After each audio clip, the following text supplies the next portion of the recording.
American doublespeak, double standards, duplicity as far as Pakistan terror has always been something that's been just below the surface of the India-US relationship. But there has perhaps not been a week like this week where it has become so apparent and so manifest. Remember that we are still in the post-Pahalgam, post-Operation Sindoor atmosphere.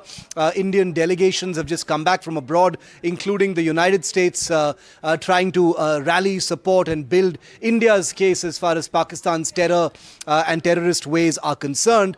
And yet you have a time when not only is President Trump personally coddling, complimenting Pakistan, calling the Pakistan Prime Minister his good friend, hyphenating India and Pakistan. But you have a situation where the Trump administration, according to some reports, is going to be hosting General Asim Munir, or Field Marshal as he likes to call himself, at an official function in the United States very soon. That's message number one. Message number two, you've got the chief of the US Central Command, whose area of responsibility is, covers India and Pakistan and the Middle East and Afghanistan, etc., calling Pakistan a phenomenal partner in the context of the war against terror and the India-Pakistan relationship, saying it cannot be looked at as a binary. So these two validations, very positive validations for Pakistan, coming explicitly from the US administration,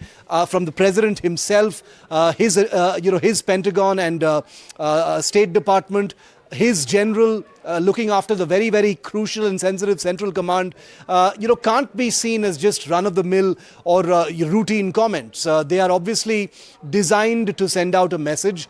There may be a context to them, of course. There is a lot of realpolitik, there is pragmatism, there is a lot of self-interest when it comes to the United States and Pakistan. But there is this increasing feeling within the Indian system, that's what we're hearing, that there is a sense of surprise, and India is taken aback by the very direct and hard-nosed manner in which the United States under Trump appears to be coddling Pakistan, felicitating its general, complimenting its prime minister, calling it a phenomenal partner.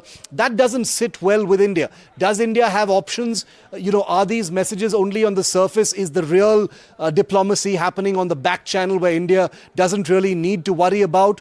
Would it be an exaggeration to say that the United States is far from being a non-weatherproof, ally in the war against terror? All of these are questions that will occupy the Indian mind and certainly of the leadership, because this comes at a time, like I said, when delegations of very senior members of parliament from across parties have just returned from abroad. They've been hosted by the Prime Minister, and still there is this sense that the United States has eroded India's trust as far as the war on terror is concerned. I think the path ahead is going to be a difficult one for India to navigate, but the diplomatic machine is alive and kicking as far as trying to build an army against terror, globally speaking. But the signs definitely from a country like the United States are not good, even keeping or even assuming that this is under a whimsical president like Donald Trump.